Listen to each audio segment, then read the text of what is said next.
had a lady today, she said, I want to sell my house and move. Is that going to cause me to pay more for Medicare? So I had to say, how much are you selling your house for? She said $400,000.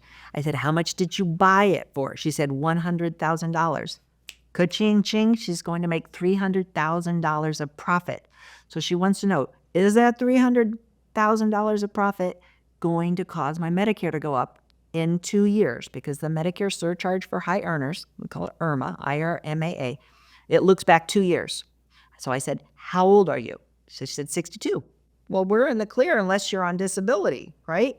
So she's not on Medicare, not on disability. She's 62. So if this is going to hurt her, it would hurt her in 2 years, which is 64.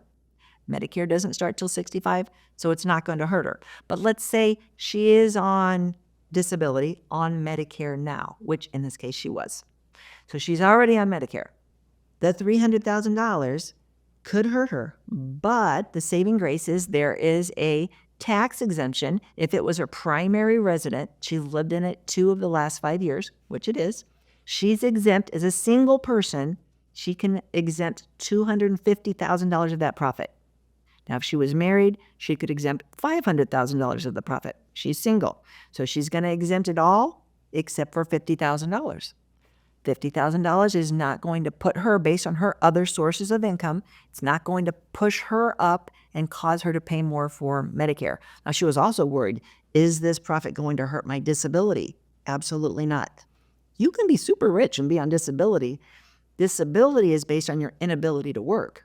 But you might have $1 million in the bank, or you might inherit $500,000. None of that will jeopardize your disability.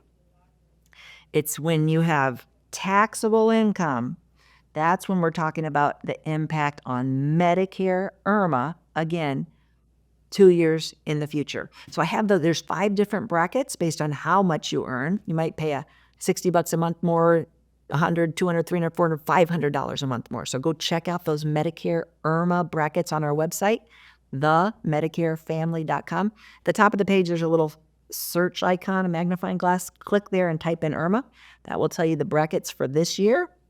And if you're trying to forecast for the future, tie that to inflation. So increase it about 3% a year if you're trying to figure out when to sell a house or a farm or a vacation property and try to stay under that IRMA limit.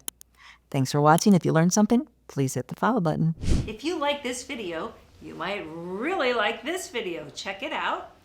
And we'd appreciate if you subscribe to our channel so you never miss a great video. We put out one every week. Check in the description below this video for a link to our cheat sheet on Social Security and Medicare. And you can also give us a comment if you have a specific question. Always feel free to call us or email us at the Medicare Family.